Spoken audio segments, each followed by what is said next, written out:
हम समाजवादी पार्टी के कार्यकर्ता हैं और इस समय माननीय विनय शंकर तिवारी जी के साथ हैं। तिवारी जी किसी भी दल में जाएंगे ये पूरा क्षेत्र उनके साथ रहेगा एकदम इस बार माननीय विनय शंकर तिवारी के नेतृत्व में हम लोग जहां हमारे माननीय विधायक जी रहेंगे हम लोग वही रहेंगे उनके साथ। बम बम शंकर जय, बम बम शंकर जय। गोरखपुर की चिल्लूपार विधानसभा का ये टाणा गांव है और ये चर्चित गांव वही गांव है जहां हरिशंकर तिवारी का जन्म हुआ। इसी गांव ने गोरखपुर की सियासत और पूर्वांचल की सियासत को एक दिशा दी और मैं आपको बताना चाहूँगा कि इतिहास किस तरह से करवट लेता है, किस तरह से इतिहास दोहराता है। यहाँ के लोग आज वही चर्चा कर रहे हैं और ये गोरखपुर के टाणा गांव का हाता है जहाँ तिवारी जी का ये पुराना मकान है और इसके बगल में उनका ये नया मकान है जहां अब उनके बेटे विनय शंकर रहते हैं और यहीं से उनकी पूरी जो राजनीतिक गतिविधियां हैं वो संचालित हो रही हैं। 1985 में जब अपने जीवन का पहला चुनाव हरिशंकर तिवारी ने लड़ा था तो वो निर्दलीय प्रत्याशी के रूप में चुनाव लड़े थे और उस समय उनका जो पहले चुनाव में जो चुनाव चिन्ह उन्हें निर्वाचन आयोग ने दिया था वो साइकिल चुनाव चिन्ह था और आज 2022 में साइकिल चुनाव चिन्ह यानी समाजवादी पार्टी के बैनर से जब उनका परिवार चुनावी मैदान में है तो एक बार फिर साइकिल चुनाव चिन्ह उनके परिवार के साथ जुड़ गया है। यानी आप समझ सकते हैं कि लगभग 37 साल पहले 1985 में पहली बार साइकिल चुनाव चिन्ह का इस परिवार से नाता जुड़ा था और इस बीच जो एक लंबा वक्त बीता उसके बाद फिर साइकिल चुनाव चिन्ह इस परिवार के साथ है। समाजवादी पार्टी से चुनाव लड़ने जा रहे हैं और इस पूरे क्षेत्र के लोग, इस विधानसभा के लोग, इस गांव के लोग, इनकी जो राजनीतिक आस्था है वो इनके परिवार में है।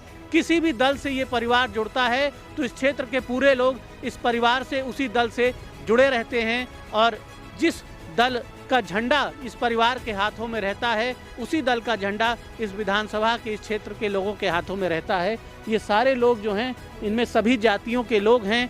यहाँ पर जातीय वर्चस्व की बात जो लखनऊ और दिल्ली की मीडिया दिखाता है वो वर्चस्व यहाँ धरातल पे नहीं है। तिवारी जी को माना जाता है ब्राह्मणों के नेता, आप बता रहे हैं कि राजपूत समाज का भी पूरा समर्थन मिल रहा है, क्या हकीकत है? सबसे पहले तो मैं आपको धन्यवाद दूंगा कि आपने अपना बहुमूल्य समय निकालकर हम राजपूतों के पास आए हैं। देखिए, चिल्लूपार का जो राजपूत लोग हैं सभी लोग अखिलेश जी के साथ हैं, विनय शंकर तिवारी जी के साथ हैं। चिल्लूपार का एक ग्राम सभा आप बता दीजिए जहाँ के राजपूत विनय शंकर तिवारी जी के साथ ना हो, अखिलेश जी के साथ ना हो। ऐसा एक माहौल जो बनाया जाता है कि राजपूत नहीं है, फलाने नहीं है, यहाँ सब समाज के लोग अखिलेश जी के साथ हैं, विनय शंकर तिवारी जी के साथ हैं। अच्छा, ये कहते हैं लोग कि लंबे समय से जो है तिवारी जी के बीच और एक गोरखपुर में ब्राह्मणों और क्षत्रियों के बीच वर्चस्व की लड़ाई रही, संघर्ष रहा, इसकी क्या हकीकत है? ऐसी बात नहीं है। हमारे पूर्व मंत्री पंडित हरिशंकर तिवारी जी हमेशा सर्व समाज को लेकर यहाँ चिल्लूपार में काम किए हैं उनको, और यही काम आज हम समाजवादी पार्टी में हमारे विधायक विनय शंकर तिवारी जी गए हैं तो हम लोग अखिलेश जी को मजबूत करेंगे और निश्चित तौर से ये सरकार बनने जा रही है। 2022 में बाइसिकल चलने जा रही है। इसके लिए मैं पूरे प्रदेश के राजपूतों को धन्यवाद बताइए, दूंगा। ब्राह्मणों और क्षत्रियों में एकजुटता है गोरखपुर में? कोई संघर्ष, कोई वर्चस्व नहीं है? बिल्कुल एकजुटता है। ये एक अफवाह फैलाया जाता है। सब लोग एकजुट होकर के अखिलेश जी की सरकार बनाने जा रहे हैं उत्तर प्रदेश में। योगी जी के पीछे नहीं जा रहा है क्षत्रिय समाज? अब उसमें कई लोग कई प्रकार की अपनी बातें रखते हैं, लेकिन यहाँ ऐसी कोई बात नहीं है और यहाँ हर वर्ग जो है अखिलेश जी के साथ है। मैं आपसे बता देना चाहता हूँ और मैं आपको धन्यवाद भी देता हूँ कि आपने बहुत अच्छा।